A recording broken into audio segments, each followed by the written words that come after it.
Hai, Assalamualaikum anak-anak. Semoga kalian selalu sehat dan bahagia ya. Berjumpa kembali di kelas belajar kita, kelas belajar bahasa Indonesia. Utamakan bahasa Indonesia, lestarikan bahasa daerah, kuasai bahasa asing. Anak-anak, kegiatan belajar mengajar kita kali ini akan membahas menelaah unsur kebahasaan teks persuasi. Dengan tujuan pembelajaran, setelah proses pembelajaran selesai, peserta didik diharapkan dapat menelaah unsur kebahasaan teks persuasi yang berupa saran, ajakan, dan pertimbangan tentang berbagai permasalahan aktual dengan benar. Sebelum pembahasan, mari kita berdoa dulu. Semoga Allah Tuhan Yang Maha Esa memudahkan kita dalam belajar.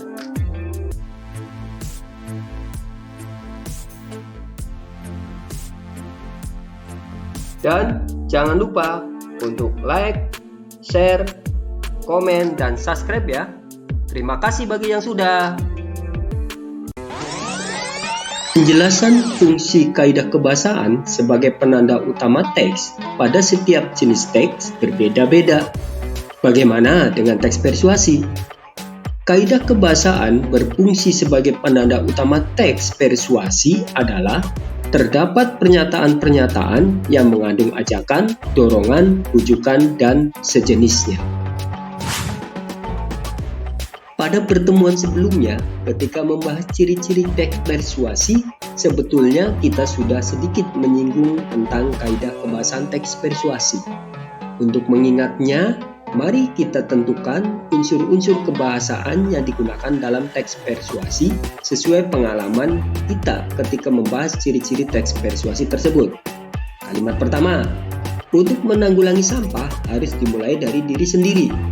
Mari kita tentukan apakah ini termasuk klasifikasi kalimat rujukan, ajakan, atau himbauan, atau kalimat perintah, atau kalimat fakta, atau kalimat opini. Jawabannya adalah, ya, betul, opini. Penjelasannya, kalimat menyatakan pendapat cara menanggulangi sampah. Mari kita bahas contoh kalimat kedua, jumlah sampah terus meningkat.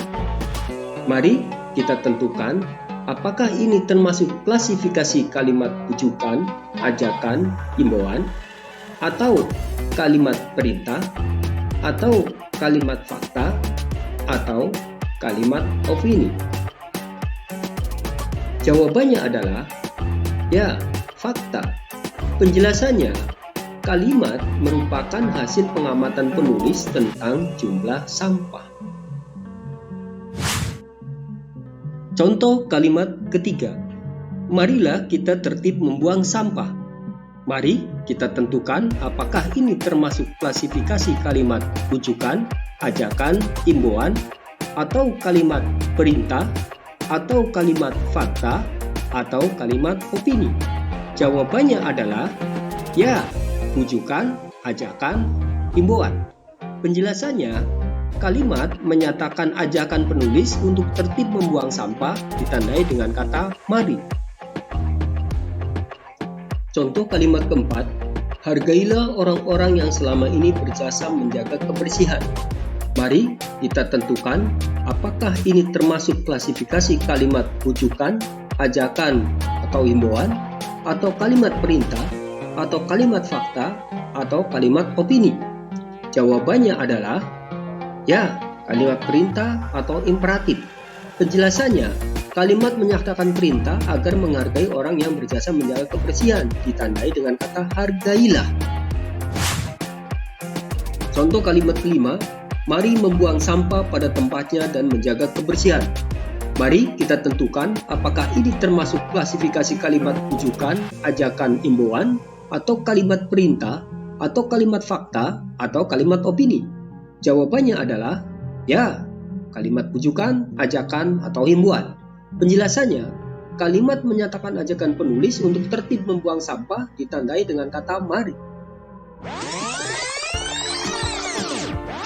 Dari hal-hal yang telah kita bahas, terlihat pernyataan-pernyataan tersebut berupa rujukan atau ajakan yang ditandai dengan penggunaan kata marilah, mari, dan kata kerja imperatif hargailah. kata-kata sejenis yang juga sering kita temukan, misalnya jangan, sebaiknya, hendaknya, waspadalah. Pernyataan-pernyataan seperti itu akan muncul dalam teks persuasi yang menyajikan pendapat dan fakta.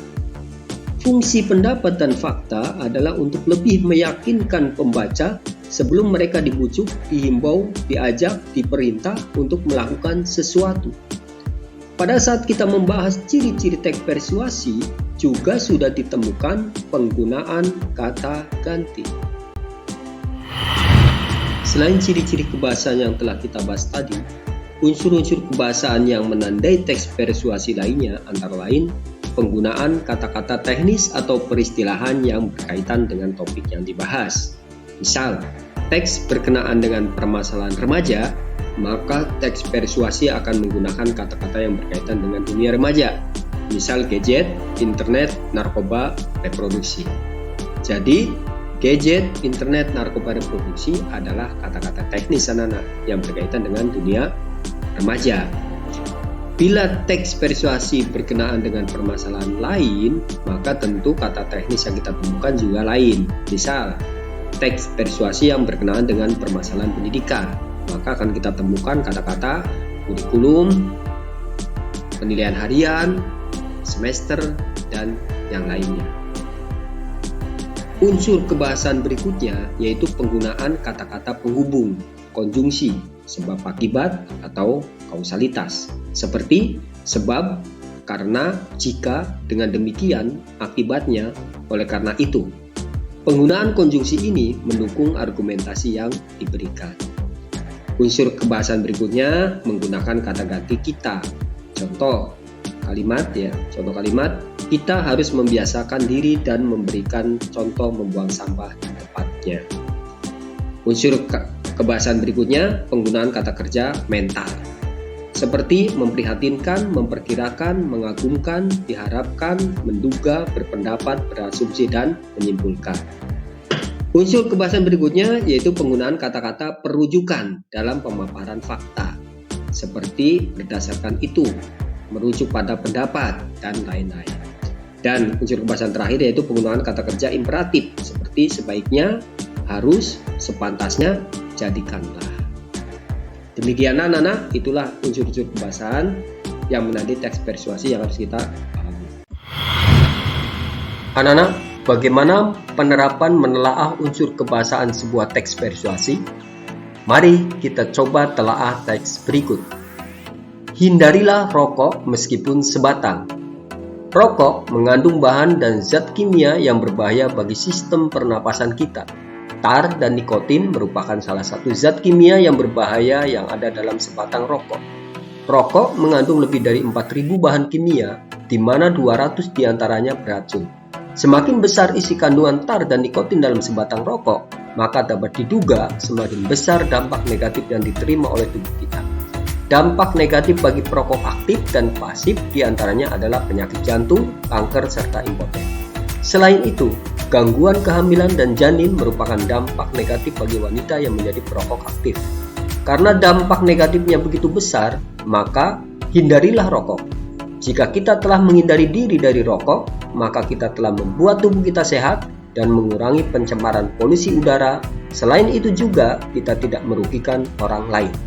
Berdasarkan hal itu, sudah seharusnya kita menghindari atau berhenti merokok. Mari anak-anak kita telaah unsur kebahasaan dari teks tersebut. Yang pertama, penggunaan kata teknis atau peristilahan yang berkenaan dengan topik yang dibahas. Dalam teks tersebut terdapat kata tar, nikotin, perokok aktif, perokok pasif. Nah, itulah adalah kata-kata teknis dalam teks tersebut. Yang kedua, penggunaan kata-kata penghubung, konjungsi, sebab akibat atau kausalitas. Kalimat dalam teks tersebut, karena dampak negatifnya begitu besar, maka hindarilah rokok. Di situ kata hubungnya adalah karena. Yang ketiga, penggunaan kata ganti kita. Contoh kalimat dalam teks tersebut adalah rokok mengandung bahan dan zat kimia yang berbahaya bagi sistem pernapasan kita. Itu ada kata kita ya. Yang keempat, penggunaan kata kerja mental. maka dapat diduga semakin besar dampak negatif yang diterima oleh tubuh kita. Diduga adalah kata kerja mental. Yang kelima, penggunaan kata-kata perujukan dalam pemaparan fakta. Berdasarkan hal itu, sudah seharusnya kita menghindari atau berhenti merokok. Berdasarkan hal itu merupakan kata-kata perujukan dalam pemaparan fakta.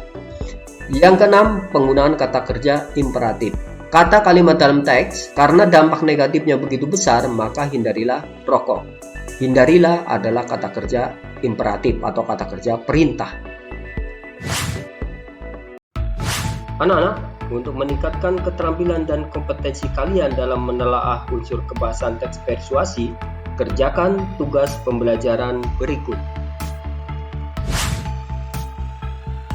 Sebagai bahan latihan kita gunakan teks berikut dengan judul "Buanglah sampah pada tempatnya". Silahkan kalian baca terlebih dahulu teks tersebut.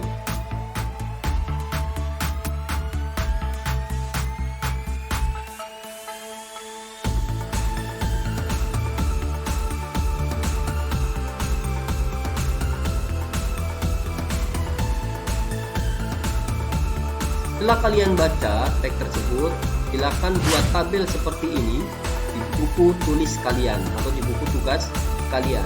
Lalu, isilah tabel berikut berdasarkan hasil penelaahan kalian terhadap teks "Buanglah sampah pada tempatnya".